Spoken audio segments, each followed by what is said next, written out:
বাংলাদেশের র্যাঙ্কিং যেখানে ১৪০ সেখানে চাইনিজ তাইপের ৪০।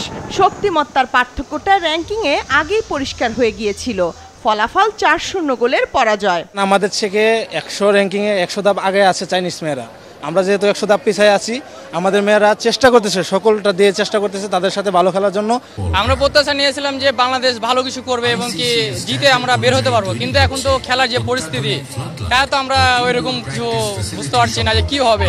প্লেয়ারদের মধ্যে এরকম দুর্দান্ত প্লেয়ার মনে হচ্ছে না, এরকম ভালো প্লেয়ার মনে হচ্ছে না আমার কাছে। অ্যাটাকিং সিস্টেমটাতে তাদের আর একটু ডেভেলপ করলে ভালো হতো, অ্যান্ড তাদের ডিফেন্সিভ সিস্টেমটা বেশি খারাপ হওয়ার কারণে চাইনিজরা তাদের অপরচুনিটি পাচ্ছে বারবার গোল করার।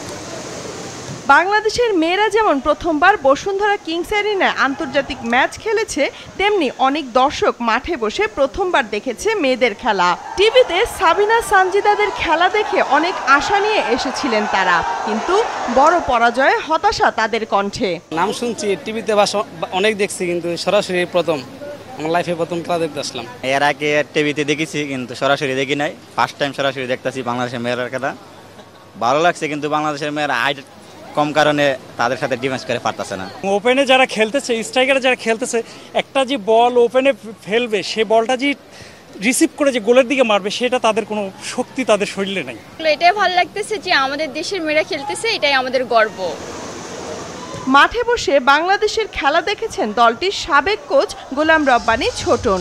তার হাতে গড়া শিষ্যদের ম্যাচ দেখে বললেন, নতুন ফরমেশনের সঙ্গে এখনো খাপ খাইয়ে নিতে পারেননি সাবিনারা।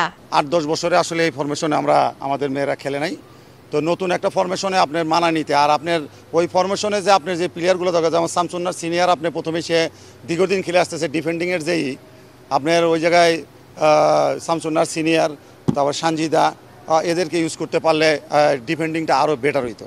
তো ডিফেন্ডিং আর আপনি বেশ কিছু নতুন প্লেয়ার, যেমন মুনকি, সে হলো আপনার আন্ডার 16, 17, 19 খেলছে, সে আইসে হঠাৎ করে চাইনিজ টাইপের সাথে খেলা তার জন্য ডিফিকাল্ট। ইনজুরি আক্রান্ত কৃষ্ণা রানী ও মারিয়া মান্ডার না থাকাটা বাংলাদেশ দলের উপর প্রভাব ফেলেছে অনেক।